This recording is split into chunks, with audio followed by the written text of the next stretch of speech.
Құрметті әріптестер, баршаңызды кәсіби мерекелеріңізбен шын жүректен құттықтаймын. Бұл тек қана қалам ұстаған журналистердің ғана емес, ақпарат саласында жүрген барлық қызметкерге ортақ мейрам. Бұқаралық ақпарат құралдары мемлекет саясатының маңызды бағыттарының бірі. Себебі медиа тек ресми ақпарат таратудың құралы емес, ол ұлттық қауіпсіздік пен идеологияның да өзегі. Мемлекет саясатын түсіндіруге халық пен билік арасын жалғайтын алтын көпір.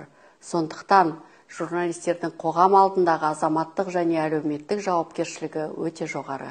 Тәуелсіздіктің 30 жыл ішінде ұлттық медиа елімізбен бірге жаңару мен дамудың биік белестерінен өтті. Ақпарат саласының мемлекеттік басқару процесіне ықпалы артып келеді. Баспасөзде сауатты көтерілген мәселелер мемлекеттік қызмет сапасын жетілдіруге септігін тигізіп жүр.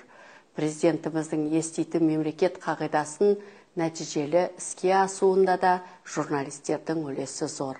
Әрбір журналистің бүгінгі күнделікті еңбегі арқылы мемлекетіміздің ертеңгі тарихы жазылып жатыр.